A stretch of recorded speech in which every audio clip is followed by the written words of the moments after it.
anticuerpo en una estructura asimétrica, porque si la corto a la mitad tiene dos partes exactamente iguales. Se tiene un brazo largo y un brazo corto. Al brazo largo se le llama cadena pesada. De ahí se coloca, se abrevia CH, ¿okay? Del inglés heavy, ¿okay? O H, heavy, porque la C significa constante. Y una cadena corta que se llama ligera. En cada cadena, tanto la pesada como la ligera tienen un extremo amino terminal y un extremo carboxilo terminal. En el extremo amino terminal se llama zona variable. Hay una zona variable de la cadena ligera y una zona variable de la cadena pesada. ¿Bien?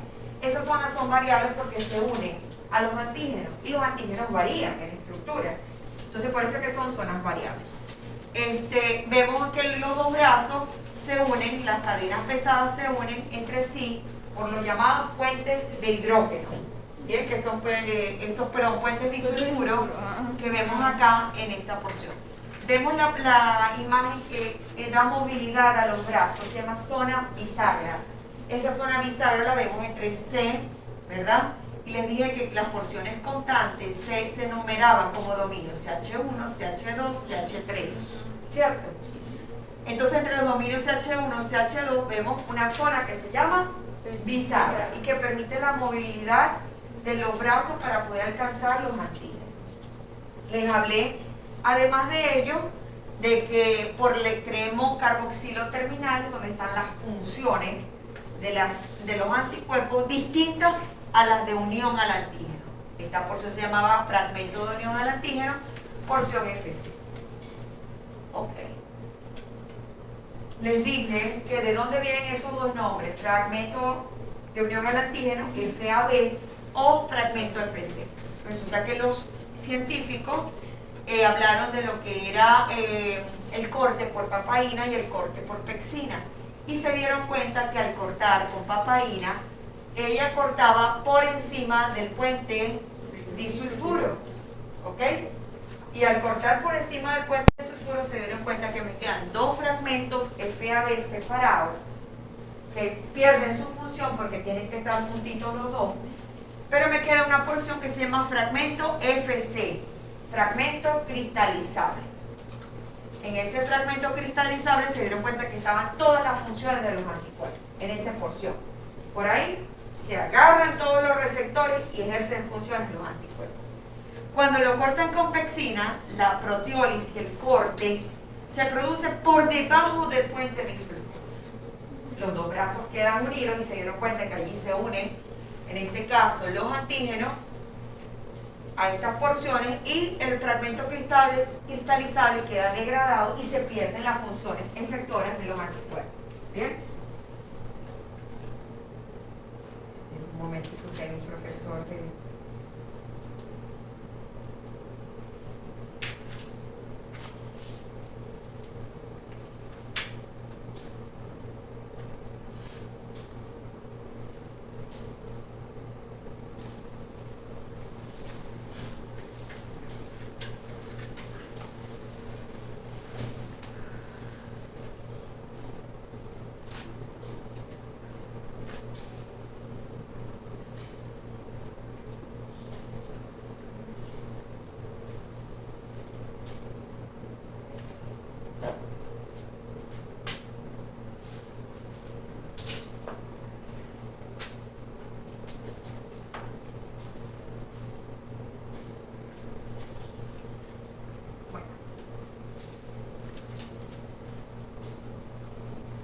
Vamos entonces, terminamos con lo de la proteólisis. ¿Quedó claro eso, sí? Okay. Hoy entonces, luego les dije que tenía el antígeno, que vimos la semana pasada también, el antígeno podía ser muy completo, ¿verdad? Pero que el linfocito T solo reconoce partes del antígeno. Esas partes se denominan epítopos o determinantes antigénicos. Esos determinantes antigénicos también se unen a un espacio muy específico del anticuerpo que se llama parátopo. Entonces la unión epítopo-parátopo es exacta.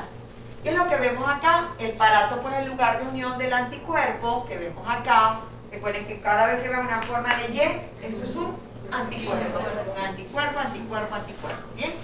Entonces ven que este tipo de antígeno, según sus tipos de epítopo, ¿cómo se llama este tipo de antígeno? Multideterminante, polivalente, porque hay una valencia de cada uno de ellos. Bien, aprendido. Se dan cuenta entonces que acá el parátopo del anticuerpo se está uniendo con el lugar de unión al antígeno, que es el epítopo. ¿Ok? Entonces acá ven otro antígeno con su epítopo y se está uniendo a la porción del parátopo que está donde, en el fragmento FAB del anticuerpo. Resulta que, adelante, cuando yo veo el anticuerpo, adelante, para que pase. ¿Estamos completos ahora sí?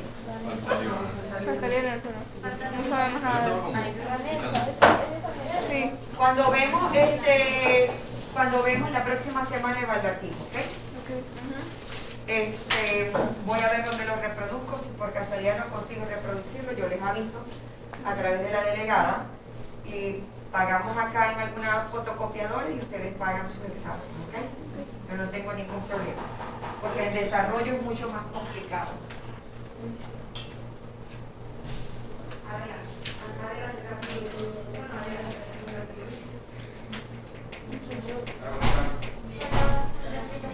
okay.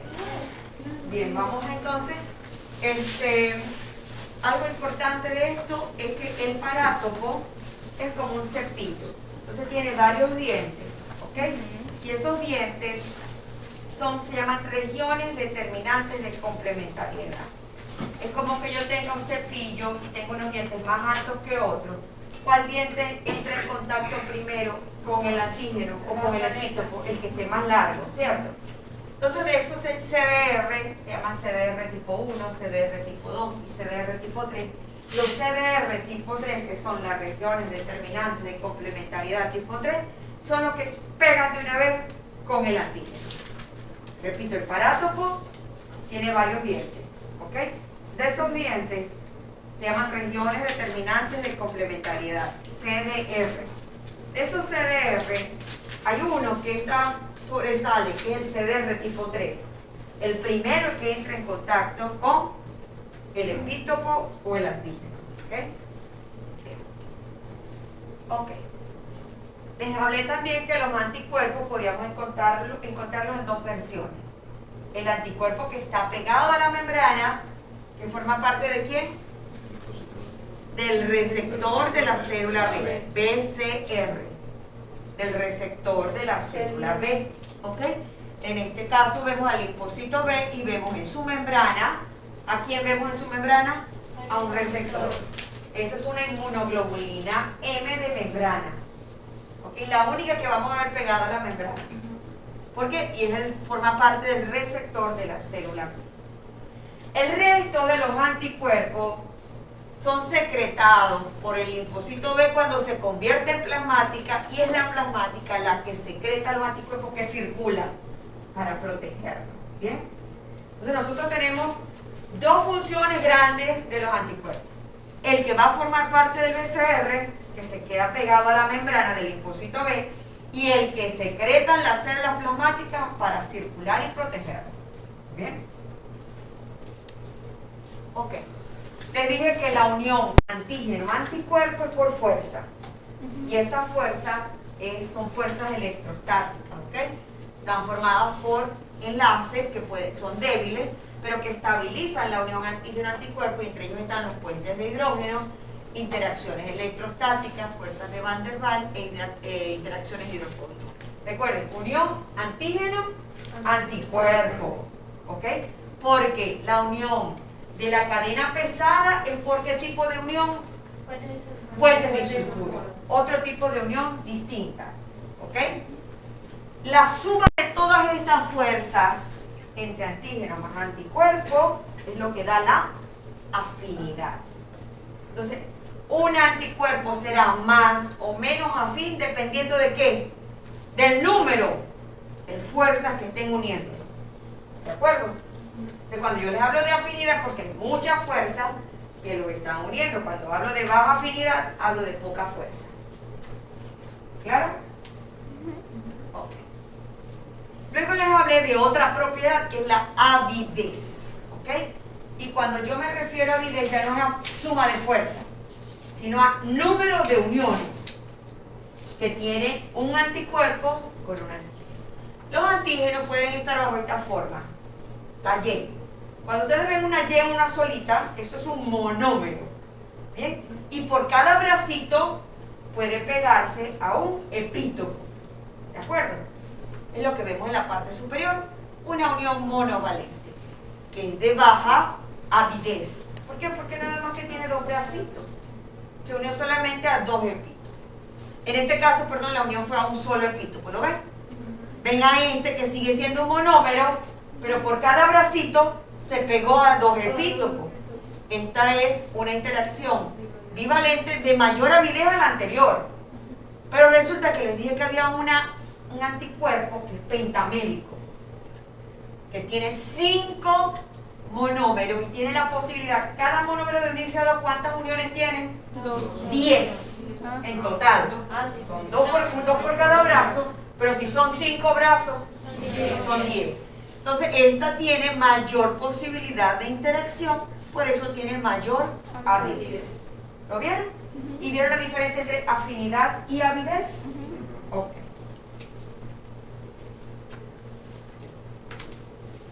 Les hablé que hay clases de anticuerpos, ¿ok? Las clases de anticuerpos se da por un proceso genético.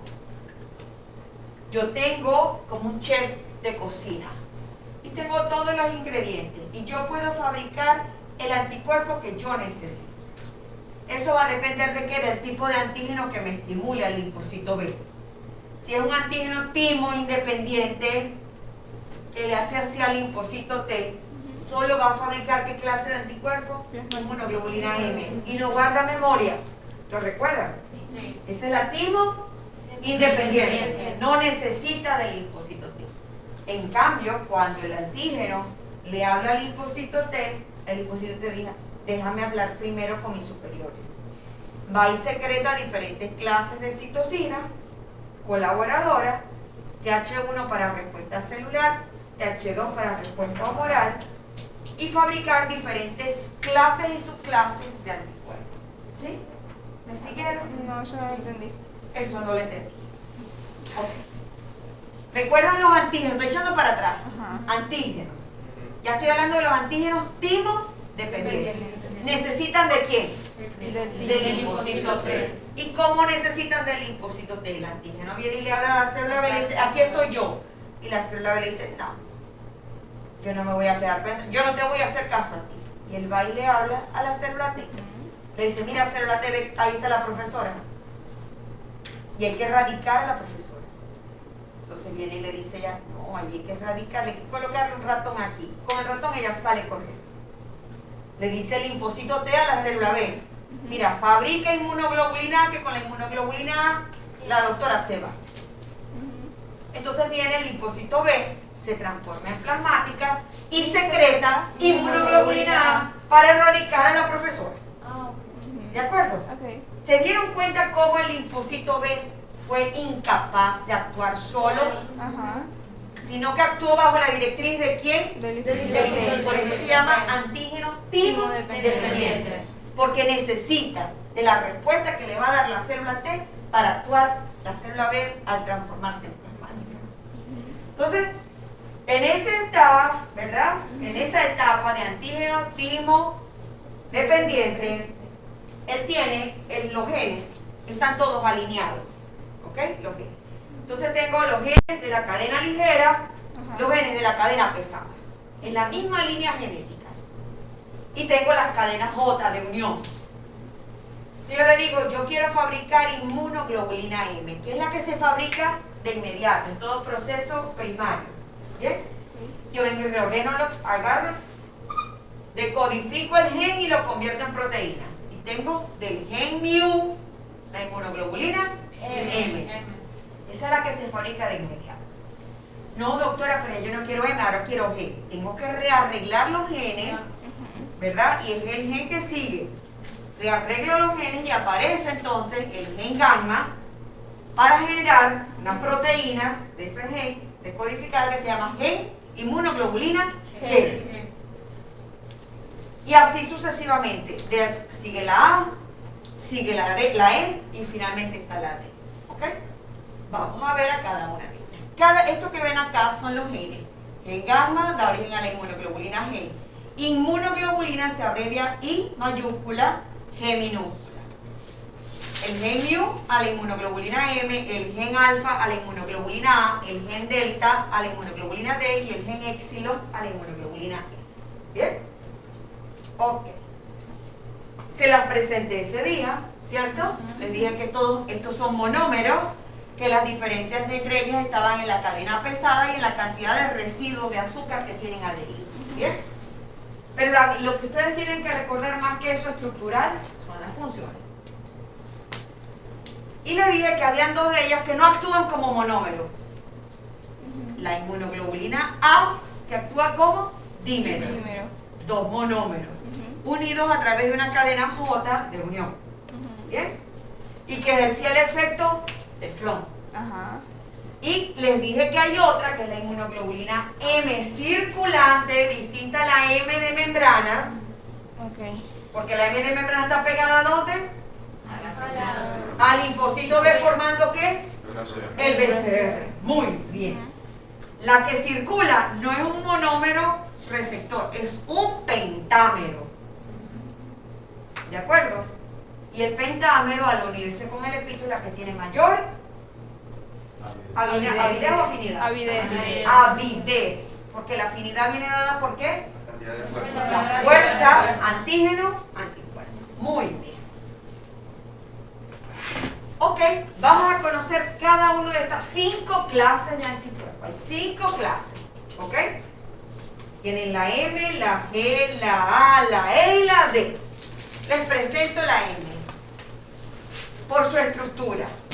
Este anticuerpo es, en primer lugar, de elevado peso molecular. Tiene 5 monómeros, ¿correcto? Es un pentámero con 5 monómeros enlazados por puentes disulfuro y una proteína J, una cadena de unión. Tiene 10 fragmentos de unión al antígeno y está confinada al espacio intravascular, está circulante. ¿De acuerdo? Representa el 6% del total de los anticuerpos y aparece cuando los linfocitos B vírgenes, naïf, se unen a la membrana plasmática. ¿Es eficaz para qué? Funciones, aglutinación y lisis de los microorganismos. Y forma parte de la respuesta inmunitaria primaria, temprana. Por eso cuando nosotros hacemos la prueba COVID y sale inmunoglobulina M positiva, el paciente tiene COVID en ese momento. Es la inmunoglobulina M temprana. Me habla de que el proceso infeccioso está activo. ¿Bien? Es la primera inmunoglobulina que se secreta frente a un proceso infeccioso. Entonces ustedes tienen que aprender a leer los resultados. Hace como un mes aproximadamente me llega una muchacha, trabajadora de un área de salud, me dice, doctora, tengo mucho tiempo con todo. Le digo, ¿y te hiciste la prueba COVID? Me decía, sí, doctora, pero no tengo COVID. Y le digo yo todavía, ajá, ¿te hiciste la prueba? Sí, sí, aquí está. La muchacha tenía inmunoglobulina G positiva, M negativa. Cuando ya cambia de M y pasa a G, quiere decir que la etapa temprana, aguda, pasó, pero está en etapa de resolución de la enfermedad. Es decir, que lo que tuvo sí fue COVID. Y que lo que tiene es un proceso inflamatorio, consecuencia de COVID. ¿Bien? Esas pruebas, miren, son tan interesantes porque resulta que el dengue se diagnostica así. Todas las infecciones virales, citomegalovirus, Epstein-Barr virus, VIH, todas estas pruebas se detectan de esta manera. ¿Bien? Ustedes pueden ahora diferenciar. Les llega una prueba con M positiva, ya dicen, hey, estás infectado. Le llega con G positiva o con las dos positivas. Quiere decir que está haciendo la transición. ¿Ok? Ok. Tenemos ahora la inmunoglobulina G. Es un monómero, fíjense que tiene su cadena pesada, su cadena ligera. Hay 4 subclases, es decir, hay inmunoglobulina G1, inmunoglobulina G2, inmunoglobulina G3 e inmunoglobulina G4, esto que ven ustedes aquí. ¿Cuál es la diferencia? El número de puentes disulfuro. Y además de ello, los residuos de azúcar que tiene adentro. ¿Cuáles son? Representa el 80% del total de los anticuerpos circulantes. Y se unen rápidamente a los macrófagos, a los neutrófilos, para provocar la destrucción de los patógenos. Ella forma parte de lo que llamábamos ADCC. ¿Qué es ADCC? Citotoxicidad celular dependiente de anticuerpos. Perfecto. ¿Recuerdan? Hay una célula NK, hay una célula dañada, hay un puente que hay que hacer entre una y la otra. Hay un puente. ¿El puente quién lo hace? La inmunoglobulina G, que por las porciones F a B se pega aquí a la célula dañada o al antígeno, y por el receptor, por la porción FC, se une NK. ¿Para qué? Para acercarse y darle el beso de la muerte. ¿Lo recuerdas? Sí. Ella es la culpable de hacer ese puente entre NK y la célula alterada. Tumoral, una célula infectada por un virus, pero es ella la responsable.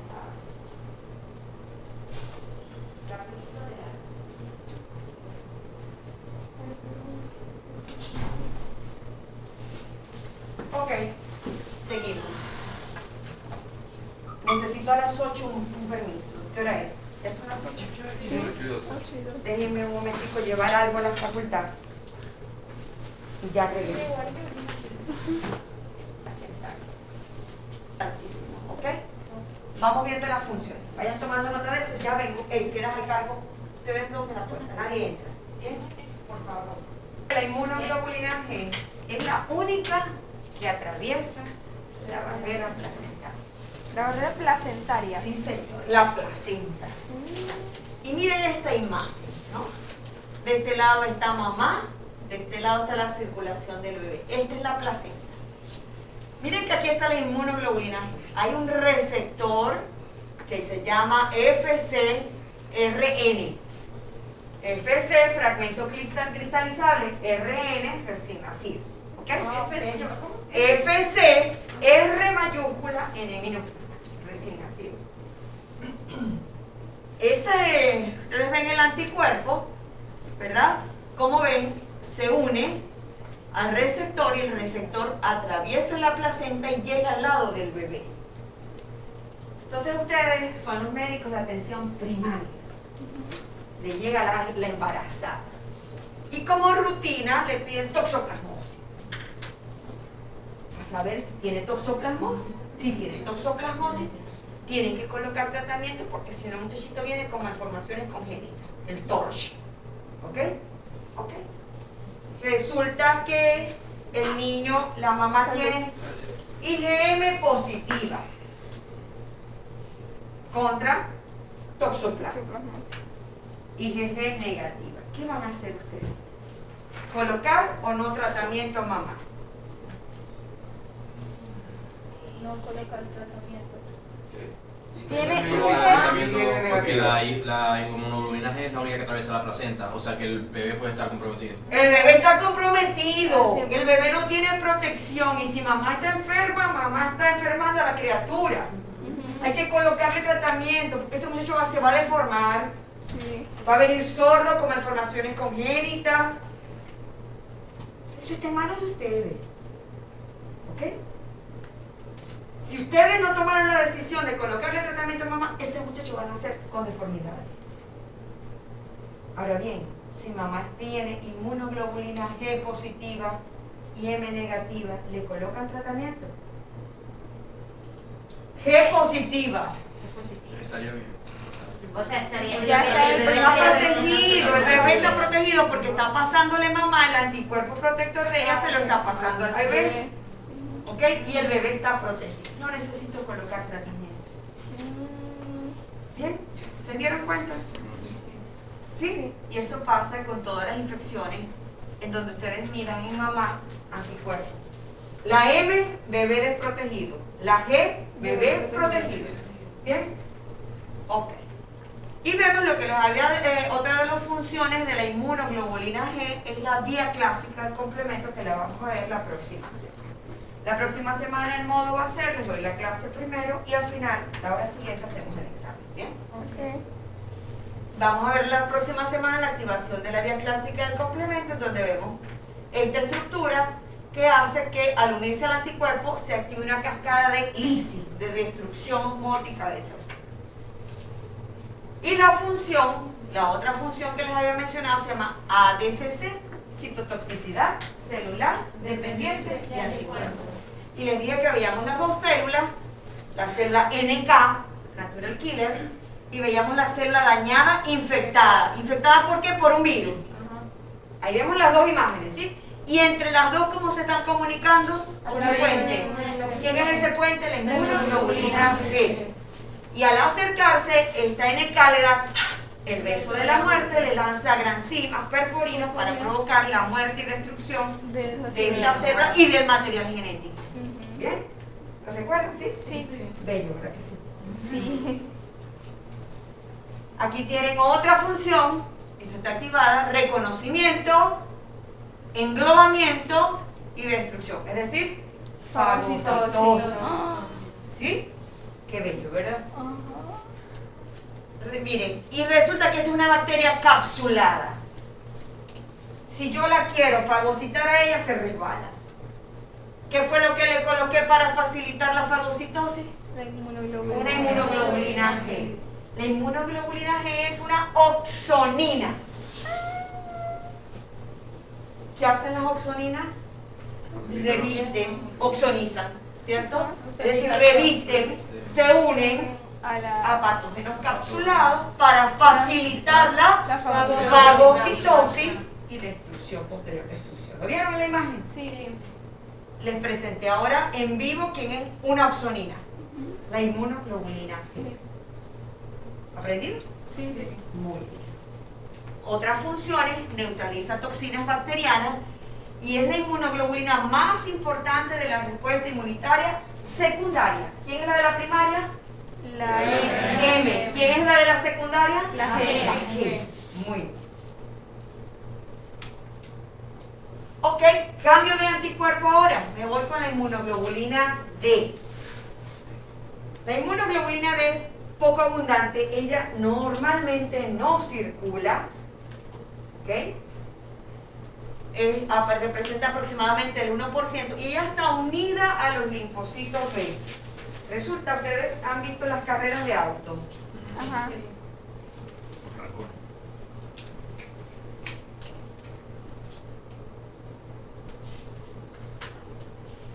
¿Qué hay cuando el carro llega a la meta?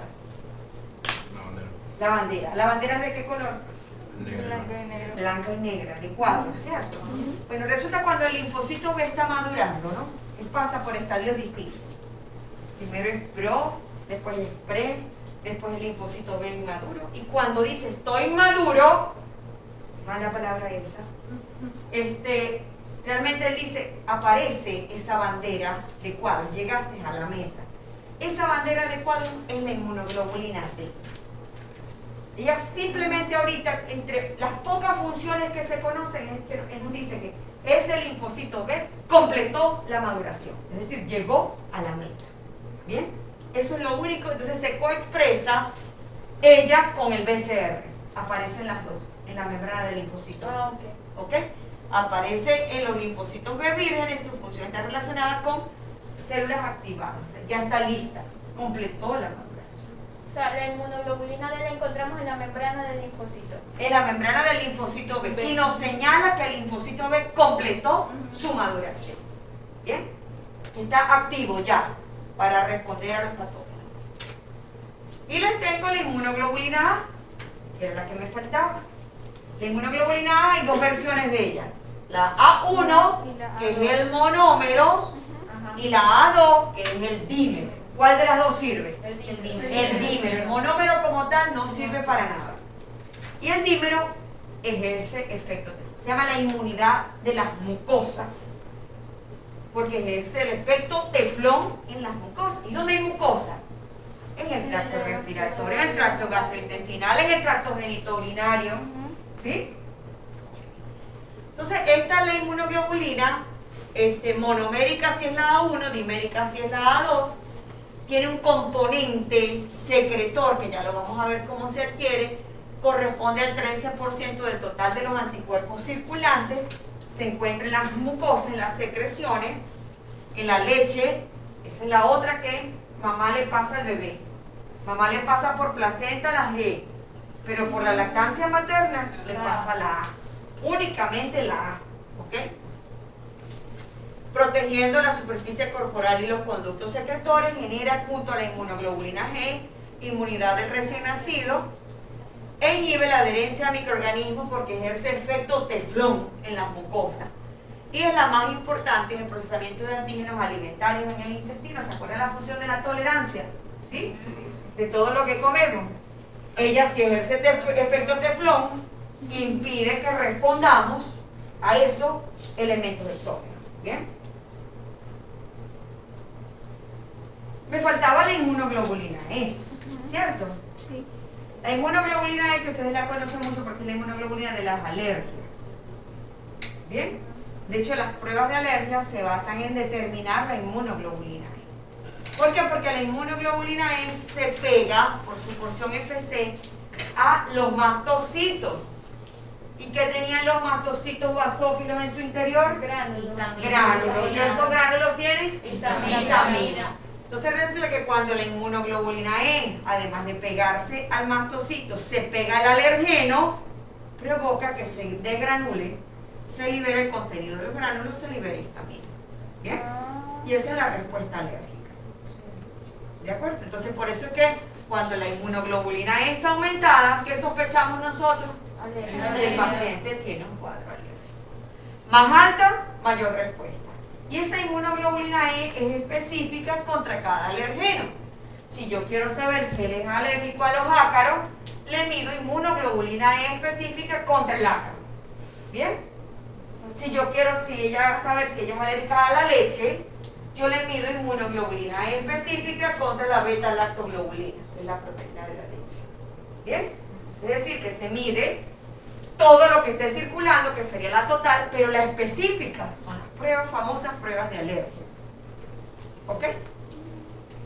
Esta mezclada, recuerden que se encuentra en la superficie de los mastocitos y basófilos y es la mediadora de la respuesta de hipersensibilidad inmediata, también llamada como Alergia. alergia. Perfecto. Aquí tenemos otras funciones de la inmunoglobulina E. Ustedes ven allí en el medio un helminto, una lombriz. Miren, yo pensaba que las lombrices habían sido erradicadas. Pero hace poquito yo tengo por ahí una foto, a ver si la ubico y se las paso. Una criatura de 5 años, así de este tamaño, pero de este tamaño era la lombriz, cuando la estaba expulsando. Sorprendente, o sea, nosotros estamos en una situación sociosanitaria donde esto es probable. Donde ustedes un niño que les llegue con una tos persistente, evalúen si tienen mintiarse. Por eso es que el gobierno queda albendazol a todo el mundo. ¿Ok? Y una de las funciones de la inmunoglobulina E es detener a esos parásitos. Esos parásitos son migratorios. Ellos pueden migrar desde el tracto gastrointestinal, ir al hígado, ir al pulmón. ¿Okay? Entonces, para paralizarlos y poderlos eliminar, la inmunoglobulina E se pega a estos señores que se llaman eosinófilos. Ustedes los conocen ya, que adentro tienen gránulos que tienen proteína, la proteína básica y la proteína catiónica, ¿las recuerdan? Que son tóxicas para estos helmintos y los paralizan. Y una vez paralizados, entonces, ¿qué pasa? Con el movimiento intestinal se pueden eliminar. ¿Bien? No, ya entiendo por qué el eosinófilo se unía a un helminto que estaba previamente recubierto con inmunoglobulina GE y inmunoglobulina GG. Ajá, aquí tienes la E, ¿ok? Pegada al eosinófilo y lo vemos aquí. Previamente el recubierto eosinofilo con las inmunoglobulinas. Así es. Y ahora todo tiene ¿Entendido sentido. eso? Sí. ¿Sí? Y porque cuando tiene eosinofila el chamo, usted dice, tiene parasitosis. Ahora sí entienden por qué uno empieza de parasitosis, ¿sí? Ok, perfecto. Ya ustedes pueden leer un hemograma, ¿verdad que sí? Bien, y aquí tienen entonces que está relacionado con infecciones parásitarias. Funciones ahora de los anticuerpos. Terminamos ya con las clases y su clase de anticuerpos, ¿ok? Vamos ahora con las funciones. Primera función, neutralización. Eso es como un guante de béisbol. ¿A quién les gusta aquí el béisbol profesional? A ver. No, no les gusta el béisbol a ninguno y a las muchachas tampoco. No lo entiendo. Normal. Béisbol. Uf, si el béisbol no tiene nada que entender. Exacto. ¿Ah? Yo como del fútbol. ¿Te gusta el fútbol? Pero el fútbol no es lo ideal. Lo ideal es para explicar el béisbol. O sea, yo entiendo cómo El béisbol es funciona. el guante que agarra la bola. Ok. Sí. ¿Ok? Y al momento de agarrar, el juego allí se detiene. Ajá. Ahí no pueden seguir corriendo en las bases. Exacto. ¿Cierto? Sí. Como Kiko. Eso es un efecto neutralizante. ¿Ok? El anticuerpo que agarra el antígeno y el antígeno no puede seguirse replicando, pegándose al epitelio ni provocando enfermedad. Se llama neutralización. Imagínense que sea una toxina y viene el anticuerpo y agarra la toxina. Esa toxina ya no puede seguir provocando efecto. ¿Cierto? Entonces, ese se llama efecto neutralizante. Y lo que ven ustedes acá, observen acá el anticuerpo pegándose al patógeno, ¿para qué? Para retenerlo, para fagocitarlo, para destruirlo, para eliminarlo, para impedir, neutralizando. O sea, ya no va a seguir actuando. ¿Bien? Primera y principal función.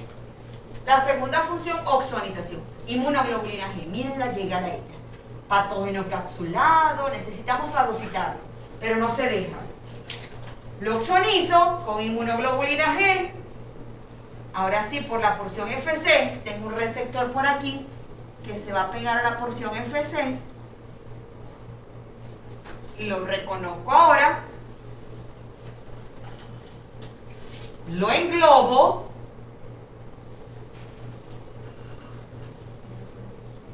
y lo destruyo con tres mecanismos: dependiente, independiente, de oxígeno y por acción del óxido nítrico.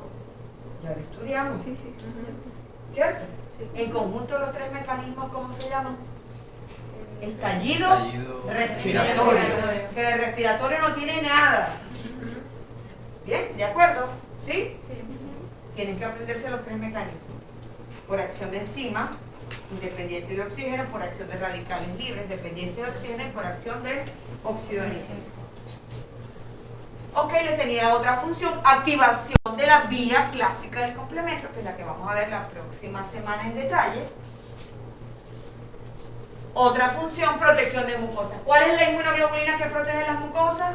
Inmunoglobulina A2. Inmunoglobulina A2. Y ustedes ven aquí el tracto gastrointestinal, la lámina propia, el linfocito B transformado ya en célula plasmática, secretando ¿a quién?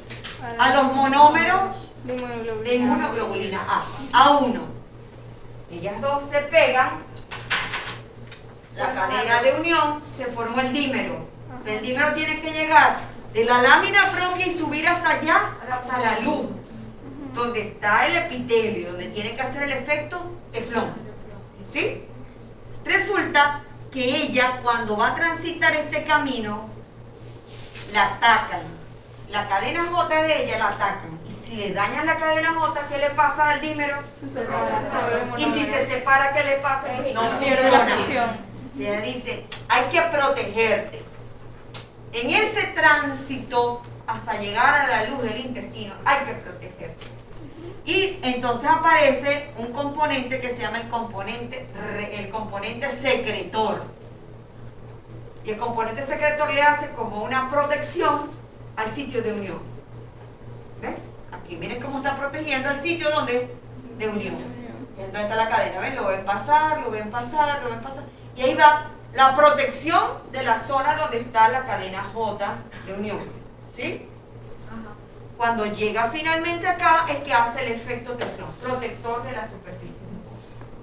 ¿Qué ganó en el transitar desde la lámina propia hasta la luz del intestino? El componente secretor se llama. ¿Y para qué sirve el componente secretor? Para proteger la zona de unión. Porque si esa zona es debilitada, destruida, son separadas, se separa el dímero y quedan monómeros que no funcionan. ¿Listo? ¿Aprendido? Miren qué sencillo. Y tenemos la ADCC. Miren llegar la inmunoglobulina G a una célula que está dañada. Ahí viene la NK. Se le pega por la porción FC, le da el beso de la muerte. Perforina. Granzima. La lisis osmótica de la célula de destrucción del material genético. ¿Sí? ADCC. Citotoxicidad celular dependiente de anticuerpos.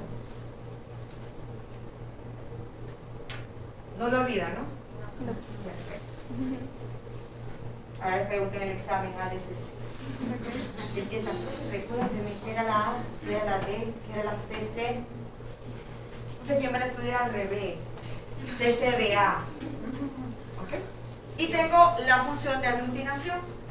En este caso ven ustedes cómo varios anticuerpos detienen a los antígenos, ¿verdad? Y eso da una, además de localizarlo, esto da como un ejemplo de diagnóstico, pruebas diagnósticas sobre todo. Las pruebas de grupo sanguíneo son pruebas de aglutinación, en donde uno coloca, el paciente tiene el antígeno, ¿ok? Si tiene el antígeno, por ejemplo, B, el antígeno B, ¿qué pasa? Que uno coloca el anticuerpo contra B. Y uno ve si reacciona antígeno-anticuerpo, se forman grumos. Uno dice que aglutinó y que ese paciente es B. ¿Bien? Si uno quiere saber si es positivo o es negativo, uno dice, si hay anticuerpo, el factor está presente, es positivo porque se ve la aglutinación. Y la ausencia de aglutinación es negativa. ¿Ok? Entonces las pruebas de aglutinación son pruebas diagnósticas que nos permiten a nosotros saber la presencia o ausencia de un antígeno. ¿Por qué? Porque los anticuerpos lo que hacen es una reacción visual que uno puede observar al contener o al reunir varios antígenos en el sitio. Preguntas, muchachos. A ver, pueden hacer preguntas.